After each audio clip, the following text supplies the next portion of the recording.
Welcome back to little eight YouTube channel. Bhisham സഹനിയുടെ തമസ് എന്ന നോവലാണ് ഇന്ന് ഡിസ്കസ് ചെയ്യാൻ പോകുന്നത്. ബിഷം സഹനി ഒരു ഇന്ത്യൻ റൈറ്ററാണ്, പ്ലേ റൈറ്റാണ്. അദ്ദേഹത്തിന് പത്മഭൂഷൺ അവാർഡ് ലഭിച്ചിട്ടുണ്ട്. അതുപോലെ തന്നെ തമസിന് സാഹിത്യ അക്കാദമി അവാർഡും ലഭിച്ചിട്ടുണ്ട്. തമസ് ടെലിവിഷനിലേക്ക് അഡാപ്റ്റ് ചെയ്തിട്ടുണ്ട്. ഇതൊരു റിയലിസ്റ്റിക് നോവലാണ്. സഹനി തൻ്റെ ഓൺ എക്സ്പീരിയൻസും ഈ നോവലിലൂടെ ഷെയർ ചെയ്യുന്നുണ്ട്. തമസ് ഒരു പാർട്ടീഷൻ നോവലാണ്. 1947 ഇന്ത്യൻ പാർട്ടീഷൻ സമയത്തുണ്ടായിരുന്ന കാര്യങ്ങളൊക്കെയാണ് സഹനി തൻ്റെ നോവലിലൂടെ ഡിസ്കസ് ചെയ്യുന്നത്. തമസിൻ്റെ മീനിങ് വരുന്നത് ഡാർക്ക്നെസ് എന്നാണ്. ഇത് സിംബലൈസ് ചെയ്യുന്നത് പാർട്ടീഷൻ സമയത്തുണ്ടായിരുന്ന ഭയം, ബ്ലൈൻഡ് ഹേറ്റ്രഡ്, അതുപോലെ തന്നെ കൺഫ്യൂഷൻ ഒക്കെയാണ് സിംബലൈസ് ചെയ്യുന്നത്. നോവൽ പോർട്രേ ചെയ്യുന്നത് ഹിന്ദു, മുസ്ലിം, സിഖ്സ് ഇവരുടെ ഇടയിലുണ്ടായിരുന്ന ഒരു കമ്മ്യൂണൽ വയലൻസ്, അവരുടെ ഉള്ളിലുണ്ടായിരുന്ന ഹേറ്റ്രഡ് ഒക്കെയാണ് പോർട്രേ ചെയ്യുന്നത്. ഓൾറെഡി പറഞ്ഞു, സഹനി തൻ്റെ ഓൺ എക്സ്പീരിയൻസ് ഷെയർ ചെയ്യുന്നുണ്ട്. അതുപോലെ തന്നെ സാധാരണക്കാരായ ആളുകൾ പാർട്ടീഷൻ എങ്ങനെയാണ് ഫേസ് ചെയ്തിട്ടുള്ളത്, അവരനുഭവിച്ചിട്ടുള്ള വയലൻസ്, ട്രോമ ഒക്കെ സഹനി ഡീറ്റെയിൽ ആയിട്ട് തന്നെ പറയുന്നുണ്ട്. ഇനി നമുക്ക് നോവലിലേക്ക് പോകാം. സ്റ്റാർട്ടിങ്ങിൽ നാദു എന്ന മുറാദ് അലിക്ക് വേണ്ടിയിട്ട് ഒരു പന്നിയെ കൊല്ലാൻ വേണ്ടിയിട്ട് നോക്കുന്നതാണ് കാണിക്കുന്നത്. മുറാദ് അലി നാദുവിനോട് പറയുന്നുണ്ട് ഇതൊരു വെറ്റിനറി സർജന് വേണ്ടിയിട്ടാണ്, അതുപോലെ തന്നെ 4 മണിക്ക് മുൻപായിട്ട് ഈ വർക്ക് കംപ്ലീറ്റ് ചെയ്യണം. ഒരു 5 രൂപയ്ക്ക് വേണ്ടിയിട്ടാണ്, 5 റുപ്പീസിന് വേണ്ടിയിട്ടാണ് നാദു ഈ വർക്ക് ചെയ്യുന്നത്. നാദു ഇതിന് മുൻപായിട്ട് പന്നിയെ കൊന്നിട്ട് ഒരു എക്സ്പീരിയൻസോ കാര്യങ്ങളോ ഒന്നുമില്ല. അതുകൊണ്ട് ആദ്യമൊക്കെ മടിച്ചു നിൽക്കുന്നുണ്ട്. പക്ഷേ 5 രൂപയ്ക്ക് ആവശ്യമുണ്ടായിരുന്നു. അതുകൊണ്ട് തന്നെ നാദു അതിന് സമ്മതിക്കുന്നു. വളരെ പ്രയാസപ്പെട്ട നാദു ആ പന്നിയെ കൊല്ലുന്നു. അതിനുശേഷം ഒരു ഉന്തുവണ്ടി വരികയും പന്നിയെ കൊണ്ടുപോവുകയും ചെയ്യുന്നുണ്ട്. ഇതാണ് ഓപ്പണിംഗ് ആയിട്ട് നോവലിൽ കാണിക്കുന്നത്. പിന്നീട് ഒരു കോൺഗ്രസ് ആക്ടിവിസ്റ്റുകളാണ് കാണിക്കുന്നത്. അവരെല്ലാവരും കൂടി ജോയിൻ ചെയ്തിട്ടുണ്ട്. അവരുടെ ഇന്നത്തെ വർക്ക് എന്ന് പറയുന്നത് ഒരു സോഷ്യൽ സർവീസാണ്. എല്ലാവരും കൂടി സോഷ്യൽ സർവീസിന് വേണ്ടിയുള്ള കാര്യങ്ങളൊക്കെ ചെയ്തിട്ട് ഇറങ്ങുന്നു. പിന്നീട് കാണിക്കുന്നത് Richard and his wife Lisa ആണ്. റിച്ചാർഡ് ഒരു യങ് ഡെപ്യൂട്ടി കമ്മീഷണറാണ്. ഈ ഭാഗത്ത് കാണിക്കുന്നത് ബ്രിട്ടീഷുകാർക്ക് ഇന്ത്യൻസിനോടുള്ള ഒരു മനോഭാവമാണ്. അവരെങ്ങനെയാണ് ഇന്ത്യൻസിനെ കാണുന്നത്, അവരെന്ത് സ്ട്രാറ്റജിയാണ് ഇന്ത്യയെ ഭരിക്കാൻ വേണ്ടി ഉപയോഗിക്കുന്നത് എന്ന കാര്യങ്ങളൊക്കെയാണ് പിന്നീട് പറയുന്നത്. റിച്ചാർഡും അവൻ്റെ വൈഫായിട്ടുള്ള ലിസയും തമ്മിൽ സംസാരിക്കുന്നതൊക്കെ പറയുന്നുണ്ട്. റിച്ചാർഡ് ലിസയോട് പറയുന്നുണ്ട് ഈ ടൗണിലൊരു കമ്മ്യൂണൽ ടെൻഷൻ നിലനിൽക്കുന്നുണ്ട്. ഹിന്ദുസും മുസ്ലിമും ഒരുമിച്ച് കൂടി നമുക്കെതിരെ ഫൈറ്റ് ചെയ്യുന്നുണ്ടെങ്കിൽ, അവർക്ക് ഫ്രീഡത്തിന് വേണ്ടി നമുക്കെതിരെ ഫൈറ്റ് ചെയ്യുന്നുണ്ടെങ്കിൽ കൂടി അവരുടെ ഇടയിലും ഒരു ഫൈറ്റ് നടക്കുന്നുണ്ട്, അവരുടെ മതത്തിൻ്റെ ഒക്കെ പേരിലായിട്ടൊരു ഫൈറ്റ് നടക്കുന്നുണ്ടെന്നുള്ള കാര്യമൊക്കെ ഇൻഫോം ചെയ്യുന്നുണ്ട്. ആ സമയത്ത് ലിസ പറയുന്നുണ്ട് അവർ തമ്മിൽ ഫൈറ്റ് ചെയ്യുകയല്ല, ബ്രിട്ടീഷുകാർ ചെയ്യിപ്പിക്കുകയാണ് ചെയ്യുന്നതെന്നുള്ള കാര്യമൊക്കെ ലിസ ആ സമയത്ത് പറയുന്നുണ്ട്. അപ്പോൾ റിച്ചാർഡ് തിരുത്തി കൊടുക്കുന്നുണ്ട്, അതങ്ങനെയല്ല, റൂളേഴ്സിന് റൂൾ ചെയ്യണമെങ്കിൽ സബ്ജക്ട്സ് ഒരിക്കലും ഒരുമിച്ചാവരുത്. അവർ തമ്മിൽ ഫൈറ്റ് ചെയ്താൽ മാത്രമേ റൂളേഴ്സിന് ഒരു പ്രശ്നമില്ലാതെ മുന്നോട്ട് പോകാൻ കഴിയുള്ളൂ, റൂളേഴ്സിനെ റൂൾ ചെയ്യാൻ കഴിയുള്ളൂ എന്നുള്ള കാര്യം റിച്ചാർഡ് ഇൻഫോം ചെയ്യുന്നുണ്ട്. അത് കോൺഗ്രസ് ആക്ടിവിസ്റ്റ് അവരുടെ കൺസ്ട്രക്റ്റീവ് വർക്കിന് ഇറങ്ങുന്നുണ്ട്. അവർ ഈ പ്രാവശ്യം സെലക്ട് ചെയ്തിട്ടുള്ളത് ഒരു മുസ്ലിം ഏരിയയാണ്. അവിടേക്ക് വന്ന് നീറ്റാക്കാൻ വേണ്ടിയിട്ടാണ് അവരുടെ ഇന്നത്തെ വർക്ക്. സാധാരണക്കാരായിട്ടുള്ള ഒരുപാട് മുസ്ലിങ്ങൾ താമസിക്കുന്ന സ്ഥലമായിരുന്നു അവിടെ പലതരത്തിലുള്ള അഭിപ്രായങ്ങൾ വരുന്നുണ്ട്. ചിലർ കോൺഗ്രസ്സുകാരുടെ ഈ പ്രവർത്തനത്തിനെ സപ്പോർട്ട് ചെയ്യുന്നുണ്ട്. ആ സെയിം ടൈം തന്നെ മറ്റു ചിലർ അവർക്ക് എന്തോ ഉദ്ദേശമുണ്ട്, അവർ നല്ലതിനൊന്നല്ല വന്നതെന്നുള്ള കാര്യമൊക്കെ ചർച്ച ചെയ്യുന്നുണ്ട്. കോൺഗ്രസ് ആക്ടിവിസ്റ്റ് അവിടെയൊക്കെ വൃത്തിയാക്കുന്നുണ്ട്. ആ സമയത്ത് പെട്ടെന്ന് സൗണ്ടൊക്കെ കൂടുന്ന, ആളുകൾ തടിച്ചു കൂടുന്ന, ഇവരെ കല്ലെടുത്തൊക്കെ എറിയുന്നതൊക്കെ കാണുന്നുണ്ട്. ഇവർക്ക് എന്താ കാര്യം എന്ന് മനസ്സിലാവുന്നില്ല. പിന്നെയാണ് കാര്യങ്ങളൊക്കെ മനസ്സിലാവുന്നത്. ഇവരുടെ പള്ളിൻ്റെ മുന്നിലായിട്ട് പന്നീൻ്റെ ശവശരീരം കിടക്കുന്നത് കാണുന്നു.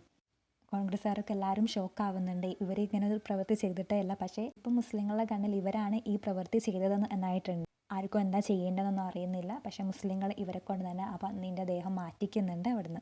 ഓൾറെഡി ഇവരെ മനസ്സിലൊക്കെ റിലീജിയൻ്റെ ബേസിൽ ഓരോ പ്രശ്നങ്ങൾ നടക്കുന്നുണ്ട്. ഈ പന്നിയുടെ ഈ ശവശരീരം കൂടി കണ്ട സമയത്ത് അത് ആളെ കത്താണ് ചെയ്തിട്ടുള്ളത്. പിന്നീട് കാണിക്കുന്നത് ഹിന്ദുസ് എല്ലാവരും കൂടി സെൽഫ് ഡിഫെൻസിന് വേണ്ടിയിട്ടുള്ള കാര്യങ്ങളൊക്കെ ചർച്ച ചെയ്യുന്നതാണ്. മുസ്ലിങ്ങളിൽ നിന്ന് രക്ഷപ്പെടാൻ വേണ്ടിയിട്ടുള്ള കാര്യങ്ങളൊക്കെ ചെയ്യുന്നതാണ്. പുതിയൊരു ക്യാരക്ടറിനെ ഇൻട്രൊഡ്യൂസ് ചെയ്യുന്നുണ്ട്. ലാല ലക്ഷ്മി നരൈ ഒരു വെൽത്തി മെർച്ചൻ്റ് ആണ്. അദ്ദേഹം ഒരു 200 ലാത്തിയൊക്കെ പ്രൊവൈഡ് ചെയ്യുന്നുണ്ട് അവർക്ക് വേണ്ടിയിട്ട്. അവർ ഡെപ്യൂട്ടി കമ്മീഷണറെ മീറ്റ് ചെയ്യുന്ന കാര്യമൊക്കെ സംസാരിക്കുന്നുണ്ട്. ഇപ്പം നടക്കുന്ന കാര്യങ്ങളും അതെങ്ങനെ സപ്രസ് ചെയ്യാന്നുള്ള കാര്യങ്ങളും അതിനെ പറ്റിയിട്ടുള്ള കാര്യങ്ങളൊക്കെ സംസാരിക്കാൻ വേണ്ടിയിട്ടായിരുന്നു. അതുപോലെ തന്നെ ഒരു അലാം ബെല്ല് ഇൻസ്റ്റാൾ ചെയ്യണം എന്നുള്ള കാര്യം കൂടിയും അവർ പറയുന്നുണ്ട്. ശിവാല ടെമ്പിളിൽ ആദ്യം ഒരു അലാം ബെല്ല് ഉണ്ടായിരുന്നു. 1926 നടന്നിട്ടുള്ള റയോട്ട്സിൽ അത് റിപ്പയർ ആയിട്ടുണ്ട്. അതൊന്ന് പുനഃസ്ഥാപിക്കണം എന്നുള്ള കാര്യം കൂടിയും അവർ പറയുന്നുണ്ട്. ഈ സമയത്ത് ലാല ലക്ഷ്മി നരൈ നോട്ടീസ് ചെയ്യുന്നുണ്ട് തൻ്റെ 15 വയസ്സായിട്ടുള്ള രൺവീർ എന്ന മകനെ അവിടെ കാണുന്നില്ല എന്നുള്ള കാര്യം. രൺവീർ ആ സമയം യൂത്ത് വിങ്ങിൻ്റെ ഓർഗനൈസർ ആയിട്ടുള്ള മാസ്റ്റർ ദേവ് വിറാട്ടിനെ കാണാൻ പോയതായിരുന്നു. അദ്ദേഹം രൺവീറിനെയും മറ്റ് കുട്ടികളെയും സെൽഫ് ഡിഫെൻസ് പഠിപ്പിക്കുകയായിരുന്നു. എങ്ങനെയൊക്കെ പ്രൊട്ടക്റ്റ് ചെയ്യാം, എങ്ങനെയൊക്കെ ആളുകളെ കൊല്ലാം, ഇത്തരത്തിലുള്ള ടെക്നിക്സും കാര്യങ്ങളൊക്കെയാണ് മാസ്റ്റർ ദേവ് വിറാട്ട് അവർക്കൊക്കെ പറഞ്ഞു കൊടുക്കുന്നുണ്ടായിരുന്നത്. ബക്ഷിജി ഒരു കോൺഗ്രസ് ആക്ടിവിസ്റ്റാണ്. അദ്ദേഹം ബാക്കിയുള്ള ഡിഫറെൻറ്റ് ഓർഗനൈസേഷൻ്റെ ആളുകളെല്ലാം കൂട്ടിയിട്ട് ഡെപ്യൂട്ടി കമ്മീഷണറെ കാണാൻ പോകുന്നു. അവർ കമ്മീഷണറോട് ആവശ്യപ്പെടുന്നുണ്ട് ഇപ്പം ടൗണിൽ നടക്കുന്ന അപ്രൈസിങ്ങൊക്കെ ഒന്ന് തടുക്കണം എന്നുള്ള കാര്യങ്ങളൊക്കെ. ടൗണിൽ ലോ ആൻഡ് ഓർഡറൊക്കെ കറക്റ്റ് ഫോളോ ചെയ്യുന്നുള്ള കാര്യങ്ങളൊക്കെ ഉറപ്പ് വരുത്തണം എന്നൊക്കെ പറയുന്നുണ്ട്. പക്ഷേ റിച്ചാർഡ് ഓരോ കാരണങ്ങൾ പറഞ്ഞ് അതിനൊക്കെ മുടക്ക് പറയുകയാണ്. പിന്നീട് റിച്ചാർഡ് സജസ്റ്റ് ചെയ്യുന്നുണ്ട് ഓരോ ഓർഗനൈസേഴ്സിൻ്റെ ലീഡർ ടൗണിൽ വിസിറ്റ് ചെയ്യും, പീസിന് വേണ്ടിയിട്ട് ഒരു ജോയിൻറ്റ് അപ്പീൽ ചെയ്യാനും വേണ്ടി പറയുന്നുണ്ട്. ഇവരുടെ ചർച്ച പുരോഗമിക്കുന്ന സമയത്ത് ഒരാൾ വന്ന് ഇൻഫോം ചെയ്യുന്നുണ്ട് ടൗണിലൊക്കെ കലാപം പുറപ്പെട്ടിട്ടുണ്ടെന്നുള്ള കാര്യം. പിന്നീട് നാദുവിനാണ് കാണിക്കുന്നത്. നാദു ഈ ന്യൂസൊക്കെ അറിഞ്ഞിട്ടുണ്ട്. അവൻ ആകെ ഡിസ്റ്റർബ്ഡ് ആണ്. അവന് കൊന്നിട്ടുള്ള ആ പന്നി തന്നെയാണ് അവിടെ കൊണ്ടുപോയിട്ടത്. ഇതിൻ്റെയൊക്കെ പുറകിൽ ആരാണ്, ഇങ്ങനെയൊക്കെ ചെയ്തത് എന്തിനാന്നുള്ള കാര്യങ്ങളൊക്കെ ഓർത്തിട്ട് ആകെ ടെൻസ്ഡാണ്. അവന് മുറാദ് അലിനെ കാണുന്നുണ്ട്, പക്ഷെ ഒന്നും സംസാരിക്കാൻ പറ്റുന്നില്ല. അങ്ങനെ നാദു വീട്ടിലെത്തുന്നുണ്ട്. Wife wait ചെയ്തിരിക്കുകയായിരുന്നു. അവൾക്കൊന്നും ഭക്ഷണമൊന്നും കഴിക്കാൻ പറ്റുന്നില്ല. ഈ പന്നീൻ്റെ പ്രശ്നം അറിഞ്ഞ സമയത്ത് അവളും ഡിസ്റ്റർബ്ഡ് ആണ്. ഇനി എന്തൊക്കെ സംഭവിക്കുന്നുള്ള കാര്യത്തിലൊക്കെ അവർ ടെൻസ്ഡാണ്. നാദു സമാധാനിപ്പിക്കാനൊക്കെ ശ്രമിക്കുന്നെങ്കിൽ കൂടി അവൾ ഭയങ്കര ടെൻസ്ഡായിട്ടാണ് കാണുന്നത്. നാദു തൻ്റെ ഉള്ളിൽ ആ സീക്രറ്റ് ഇതുവരെ തുറന്നു പറഞ്ഞിട്ടൊന്നുമില്ല. പിന്നീട് വലിയൊരു സൗണ്ട് കേൾക്കുന്നുണ്ട്. അന്തരീക്ഷത്തിലൊക്കെ മുസ്ലിം സ്ലോഗനായിട്ടുള്ള അള്ളാഹു അക്ബർ എന്നുള്ളത് പറയുന്നത് കേൾക്കുന്നുണ്ട്. പിന്നെ ഡിസ്റ്റൻസിലായിട്ട് അതിന് റിപ്ലൈ ആയിട്ട് ഹിന്ദുസിൻ്റെ ഹർ ഹർ മഹാദേവ് എന്നുള്ള സ്ലോഗനും കേൾക്കുന്നുണ്ട്.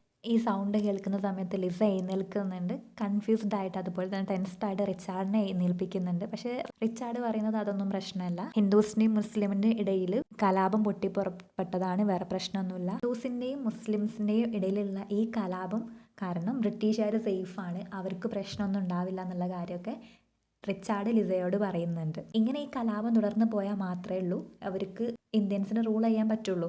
അതുകൊണ്ട് തന്നെ റിച്ചാർഡ് അയാളുടെ ഭാഗത്തു നിന്ന് അത് സപ്രസ് ചെയ്യാനുള്ള ഒരു നടപടികളും സ്വീകരിക്കുന്നില്ല.